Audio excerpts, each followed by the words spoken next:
Underhill. What is your relationship to Mr. Nicholas? He's my partner. State registered domestic partner? Yes. Okay.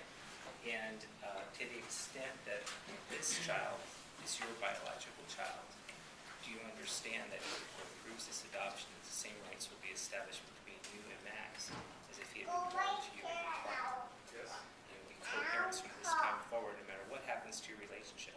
Yes. Okay. And do you feel it's in the best interest of Max for Larry to adopt you?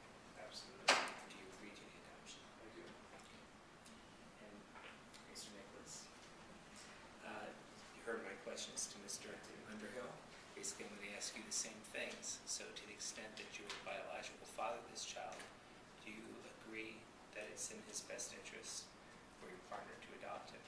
Yes. Have no further questions? All right.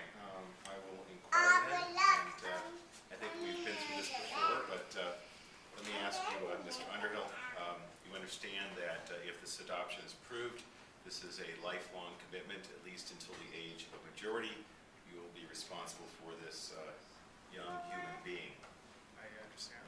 All right. And in other words, once I terminate the parent-child relationship with birth parents and the presumptive father, that means that there's no exchanges, no returns. I understand. And you understand that your responsibility is independent of your domestic partner's responsibilities, and no matter what happens with you or your relationship, you have an independent obligation to Max.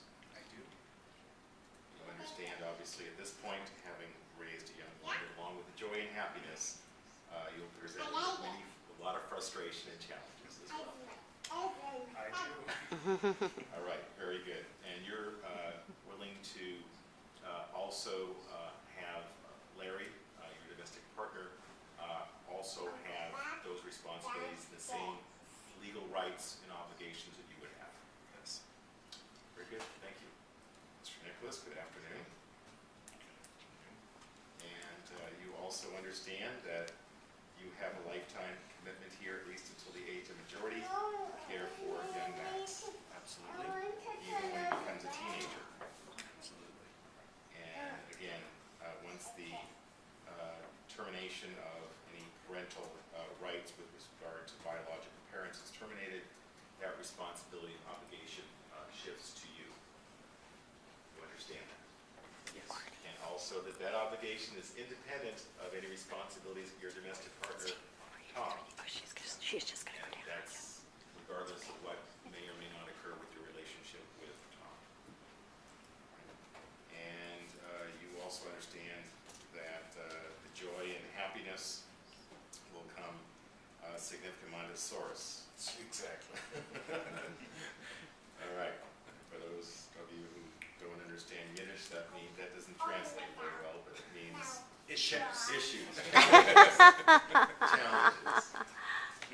And you also are willing to share those same obligations with Tom, and you understand that he will have the same rights and obligations that you will have as a parent of Max. Yes. Is that right?